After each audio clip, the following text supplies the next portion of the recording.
Hi all, welcome to competitive cracker. ഞാൻ അൽഫിൻ അബ്ദുൽ സലാം. നമ്മൾ ഇന്ന് കുറച്ച് പ്രീവിയസ് ഇയർ ക്വസ്റ്റ്യൻസിലൂടെയാണ് HSI ഇംഗ്ലീഷിലെ കുറച്ച് ടോപ്പിക്കുകൾ പഠിക്കാൻ പോകുന്നത്. സോ നമ്മൾ ഇന്ന് കുറച്ച് PYQs ഡിസ്കസ് ചെയ്തുകൊണ്ട് സിലബസിന്റെ ഏകദേശ രൂപം നമ്മൾ ഇന്ന് പഠിച്ചെടുക്കും. Okay, let's move on to the session. Now first question, who is baby Kochemma, or what do baby Kochemma and Kochu Maria have in common? They both hate the twins. They both live sedentary lives and watch television. Option C, they have both stolen jewels from the family safe. And option D, they are both Mamachi's daughters. Who are baby Kochemma and Kochu Maria? Baby Kochemma and Kochu Maria are characters from our Arundhati Roy's The God of Small Things. God of Small Things എന്ന് പറയുന്ന നോവലിലെ രണ്ട് characters ആണ് baby കൊച്ചമ്മയും കൊച്ചുമരിയയും. Naomi Ipe എന്ന പേരുള്ള നമ്മളുടെ അമ്മുവിന്റെ ആണ്ടായിട്ടുള്ള baby കൊച്ചമ്മയും അവിടുത്തെ house made ആയിട്ടുള്ള കൊച്ചുമരിയുമാണ് ഇവർ രണ്ടുപേരും. And what is common with both of them? It is that they both live sedentary lives and watch television. നമുക്കറിയാം, they are people of the house and their lives are sedentary and they watch television. ഇത് രണ്ടുമാണ് എന്താണ് baby കൊച്ചമ്മ, എന്താണ് Naomi Ipe എന്നുള്ള baby കൊച്ചമ്മയും കൊച്ചുമരിയ ആരാണ്? മെയ്ഡാണ്. Baby Kochamma is aunt to the protagonist and Kochu Maria is the maid. ഇവരെ രണ്ടുപേരെയും ഒന്നിക്കുന്ന, ഇവരെ രണ്ടുപേർക്കും കോമൺ ആയിട്ടുള്ള എലിമെന്റ് എന്ന് പറയുന്നത് ഒന്ന് മാത്രമേ ഉള്ളൂ. they both live sedentary lives and they watch television. Now that is first question. It is from God of Small Things by Arundhati Roy. So in order to answer the questions more accurately, we will have to know about the character, the plot and the setting of each and every book mentioned in the syllabus. നമുക്ക് സിലബസിൽ ടെക്സ്റ്റുകളും ഓതേഴ്സും specific ആയിട്ട് തന്നിട്ടുണ്ട്. ആ ടെക്സ്റ്റുകളുടെ background, ക്യാരക്ടേഴ്സിന്റെ nature, character sketch ഒരു basic ആയിട്ടും സെറ്റിങ്ങും പ്ലോട്ടും മനസ്സിലാക്കി വെച്ചാൽ തന്നെ നമുക്ക് ഇത്തരം ചോദ്യങ്ങളെല്ലാം എളുപ്പത്തിൽ ആൻസർ ചെയ്യാൻ പറ്റും. And another question that is about a character from another work is this: by profession the protagonist of Roots and Shadows, Indu, is a or an doctor, advocate, journalist or teacher. Indu is the protagonist of the work Roots and Shadow. What is Roots and Shadow? Roots and Shadow ആരുടെ വർക്കാണ്? It is a work by Sasi Deshpande. Sasi ദേശ്പാണ്ഡെയുടെ വർക്കാണ് എന്ത്? Roots and shadows. It is released in the year 1983. 1983 റിലീസ് ചെയ്യപ്പെട്ടിട്ടുള്ള ശശി ദേശ്പാണ്ഡെയുടെ വർക്കാണ് roots and shadows. അതിലെ പ്രൊട്ടാഗണിസ്റ്റ് ആണ് Indu.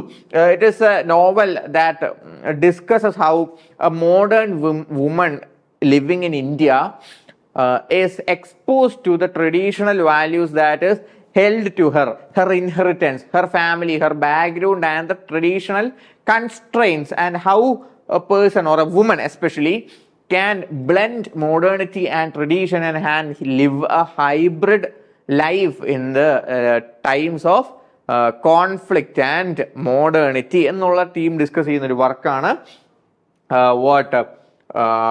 Roots and Shadows. In this, Indu is a journalist. Indu is a character who is a journalist, and she faces dilemma leading a modern educated life of a woman in relation with her inheritance and her traditions. So that is second question. Okay, now another question, who is Santiago's hero? Here ഇതെല്ലാം നമ്മൾ PYQൽ കണ്ടിട്ടുള്ള ചോദ്യങ്ങളാണ്. Previous year question papers നമ്മൾ കണ്ടിട്ടുള്ള ചോദ്യമാണ്. ഇത് obviously അറിയാം. Santiago ഏതാണ് ക്യാരക്ടർ? നമ്മളെ സിലബസിലുള്ള ഒരു വർക്കാണ്. ഏത്? The old man and the sea. The old man and the sea. Old man and the sea ആരുടെ വർക്കാണ്? It is by a American author Ernest Hemingway. Ernest ഹെമിംഗ്വേയുടെ the old man and the sea എന്ന് പറയുന്ന വർക്കിലെ main ക്യാരക്ടറാണ് ആര്? Santiago. സാന്റിയാഗോയുടെ കൂടെ മറ്റൊരു character കൂടെ ഉണ്ട്. ആരാണത്? മനോലിൻ. It is Manolin and Santiago, the main characters of the work The Old Man and the Sea by Ernest Hemingway. ഇതിൽ സാന്റിയാഗോയുടെ ഹീറോ ആരാണ്? Is it Fidel Castro? Is it Dick Sisler? Is it Harry Truman? Or is it Joe DiMaggio? Who is the hero of Santiago? Santiago ആരെയാണ് hero ആയിട്ട് കാണുന്നത്? It is obviously option D, Joe DiMaggio. നമുക്കറിയാം മനോലിനുമായിട്ടുള്ള കോൺവെർസേഷൻസിലും അദ്ദേഹത്തിന്റെ സീയിലേക്ക് ചെന്നിട്ടുള്ള എന്താണ് troublesome ആയിട്ടുള്ള ഇഷ്യൂസിലെല്ലാം he looks forward to Joe DiMaggio, who was injured and with severe pain. He performed well in his baseball match. Joe DiMaggio is a baseball player. അങ്ങനെ എൻഡ്യൂറൻസിന്റെ simple ആണ് ആര്? ജോ ഡിമാജിയോ. ആ endurance ആണ് ആര് പ്രീച്ച് ചെയ്യുന്നത്? സാന്റിയാഗോ പ്രീച്ച് ചെയ്യുന്നത്. So സാന്റിയാഗോയുടെ hero ജോ ഡിമാജിയോ ആണ്. And who is Santiago? Is the protagonist of the work The Old Man and the Sea by Ernest Hemingway. Another character is Manolin. Okay, now next question. With whom does Napoleon play cards at the end of the novel Animal Farm? Animal Farmന്റെ അവസാനത്തില് George ഓർവെലിന്റെ animal ഫാമിന്റെ അവസാനത്തിൽ Napoleon എന്ന് പറയുന്ന character ആരുടെ കൂടെയാണ് cards കളിക്കുന്നത്, ചീട്ട് കളിക്കുന്നത്? Is it mister Frederick? Is it mister Pilkington? Is it mister John? Is it mister Wilshire? Who is it? With whom does Napoleon play cards at the end of Animal Farm? It is Mr. പിൽക്കിംഗ്ടൺ. അപ്പൊ നമ്മൾ പറഞ്ഞു George ഓർവെലിന്റെ വർക്കാണ് animal farm. എന്ത് തരം വർക്കാണ് animal farm? ഇത് നിങ്ങൾ കമന്റിൽ രേഖപ്പെടുത്തുക. What kind of work is animal farm എന്നുള്ളത് നിങ്ങൾ എന്ത് ചെയ്യുക? കമന്റ് ചെയ്യുക കേട്ടോ. അപ്പോൾ it is written by George Orwell and here the main character is Napoleon. Napoleon എന്ന് പറയുന്നത് എന്താണ്? He represents a person from our history. എന്താണ്? Such a work is animal farm കേട്ടോ. അതുകൊണ്ടാണ് നെപ്പോളിയൻ എന്ന് പറയുന്ന ക്യാരക്ടർ ആരെയാണ് റെപ്രസെന്റ് ചെയ്യുന്നത്? He represents Joseph Stalin. Who is mister Frederick? Mister Frederick is the original owner of the farm and he is allegorical representation of the Tsar of Russia. And Mr. Pilkington refers to the Western nations or the Britain and United States. അവരുമായിട്ടുള്ള last എന്താണ് first world വാറിന് ശേഷം അല്ലെങ്കിൽ second world വാറിന് ശേഷം ഇവരുടെ എന്താണ് stressful എന്താണ് സിറ്റുവേഷനെ കാണിക്കാൻ വേണ്ടിയിട്ടാണ് വാർ ജയിച്ചതിന് ശേഷം റഷ്യയും അല്ലെങ്കിൽ USSRും വെസ്റ്റും തമ്മിലുണ്ടായ ഐഡിയോളജിക്കൽ പൊളിറ്റിക്കൽ സ്ട്രൈഫിനെ ആ ഒരു എന്താണ് അൺകംഫർട്ടബിൾ നേച്ചറിനെ കാണിക്കാൻ വേണ്ടിയിട്ടാണ് പ്ലേയിങ് കാർഡ്സ് അവിടെ സ്റ്റേഷൻ ചെയ്ത് വെച്ചിട്ടുള്ളത് അല്ലെങ്കിൽ പിക്ചർ ചെയ്ത് വെച്ചിട്ടുള്ളത്. And here mister Pilkington is representation of obviously the Western countries and Mr. Johns is the owner of the neighboring farm and it's an allegorical representation of Adolf Hitler. Adolf Hitlerനെയാണ് mister Jones കൊണ്ട് അലിഗോറിക്കലായിട്ട് represent ചെയ്തിരിക്കുന്നത്. ഇനി മറക്കണ്ട, ഇത് എന്ത് തരം വർക്കാണ് ആനിമൽ ഫാം എന്ന് നിങ്ങൾ കമന്റ് ചെയ്യുക കേട്ടോ. Okay, now the next question. What is the name of the village near Wuthering Heights? ഏതാണ് വുതറിംഗ് ഹൈറ്റ്സിന് അടുത്തുള്ള village? Is it lock? Is it Gimmerton? Is it Heatherton? Is it Parvey? ഇതിൽ ഏതാണ് എന്താണ് വുതറിംഗ് ഹൈറ്റ്സിന് അടുത്തുള്ള village? It is it lock? Is it Gimmerton? Is it Heatherton? Is it Parvey? It is Gimmerton. നമുക്കറിയാം Wuthering Heights by Emily Bronte written in 1847. 1847 എഴുതിയിട്ടുള്ള വുതറിംഗ് Heights by Emily Bronte is a gothic novel. ഒരു eerie സെറ്റപ്പുള്ള ghost dark gloomy സെറ്റപ്പുള്ള വർക്കാണ് Wuthering heights. വുതറിംഗ് ഹൈറ്റ്സിന്റെ സെറ്റിങ്ങിൽ അതിന്റെ എന്താണ് സെക്ലൂഡഡ്നെസ് അല്ലെങ്കിൽ ഡെസേർട്ടഡ്നെസ് കാണിക്കാൻ വേണ്ടിയിട്ടാണ് നെയ്ബറിംഗ് വില്ലേജ് ആയിട്ടുള്ള ഗിമ്മർട്ടൺ സെറ്റ് ചെയ്തിട്ടുള്ളത്. Okay, now Next question. Foster says that when the love ends, dash starts. Love അവസാനിക്കുമ്പോൾ എന്താണ് സ്റ്റാർട്ട് ചെയ്യുന്നത്? Is it fight, is it hate, is it tolerance, is it care? എന്താണ്? റൂം വിത്ത് എ വ്യൂ എന്ന് പറയുന്ന EM ഫോസ്റ്ററിന്റെ ബുക്കിലാണ് അല്ലെങ്കിൽ വർക്കിലാണ് അദ്ദേഹം എന്ത് പറഞ്ഞിരിക്കുന്നത്, ഇങ്ങനെ സ്റ്റേറ്റ്മെന്റ് വെച്ചിട്ടുള്ളത്.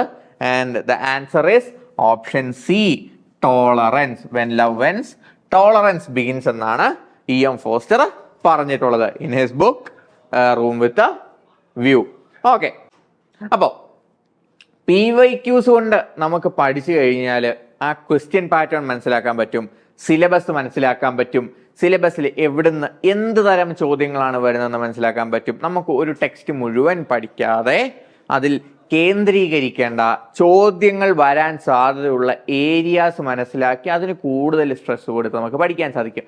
അങ്ങനെ സ്ട്രക്ചേർഡ് ആയിട്ട് വെൽ സിസ്റ്റമാറ്റിക് ആയിട്ടുള്ള ഒരു സ്റ്റഡി പ്ലാനും സ്റ്റഡി സ്ട്രക്ചറും കൊണ്ട് നമുക്ക് എന്ത് നേടിയെടുക്കാൻ സാധിക്കും? നമുക്ക് ഉയർന്ന റാങ്കുകളിലേക്ക് എത്താനായിട്ട് സാധിക്കും.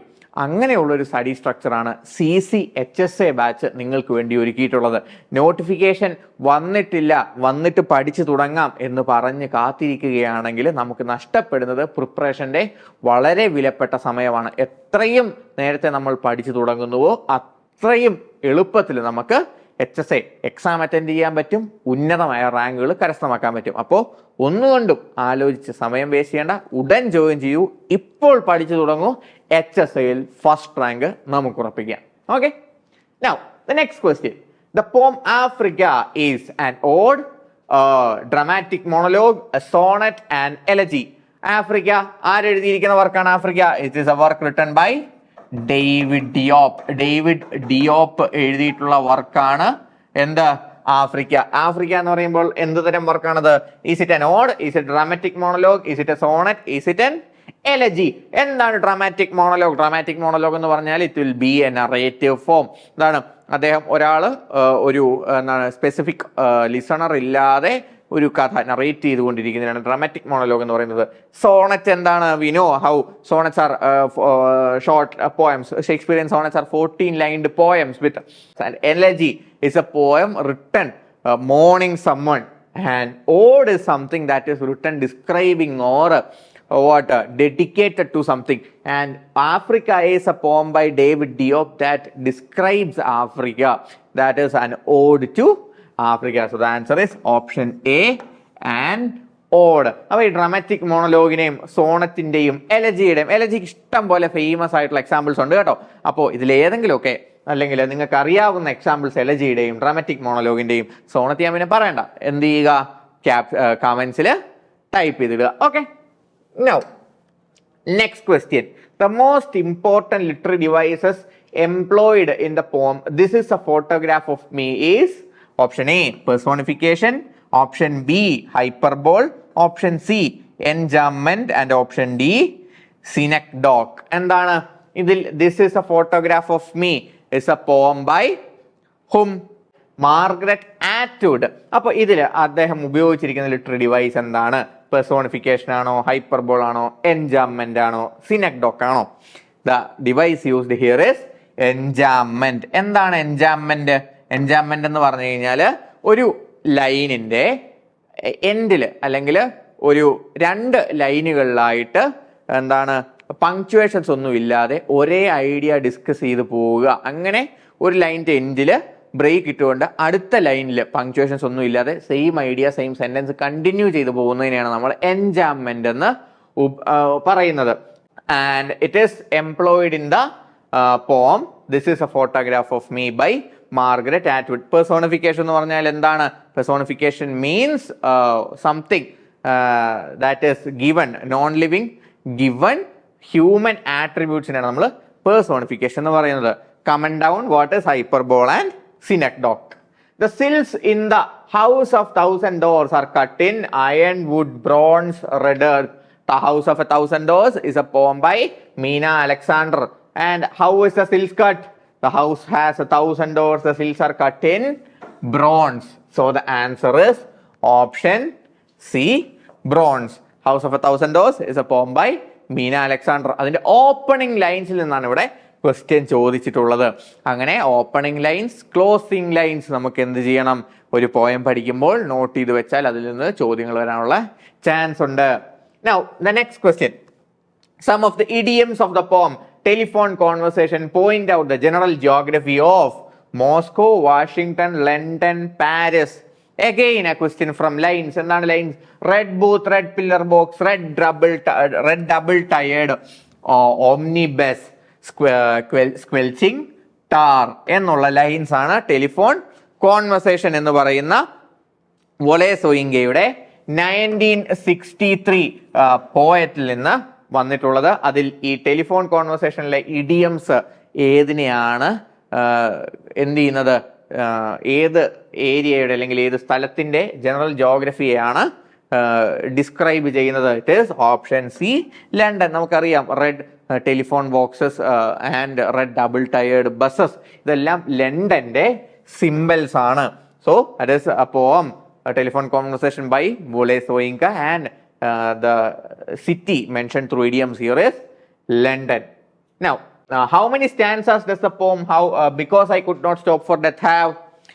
Emily Dickinson in there, Because I Could Not Stop for Death has 6 stanzas. 6 സ്റ്റാൻസകളാണ് എന്തിനുള്ളത്? നമ്മുടെ Because I Could Not Stop for Deathന് ഉള്ളത്. Okay. The next and last question. How many speakers are there in the poem Home Burial by Robert Frost? 1914 Robert frost എഴുതിയിട്ടുള്ള വർക്കാണ് home burial. അതിൽ എത്ര narrators ഉണ്ട്? There are speakers are 2. Option B, 2 narrators, a man and a woman. ഇവർ തമ്മിലുള്ള dialogue രൂപേണയാണ് Robert Frost home burial എഴുതിയിട്ടുള്ളത് 1914. Okay, now that is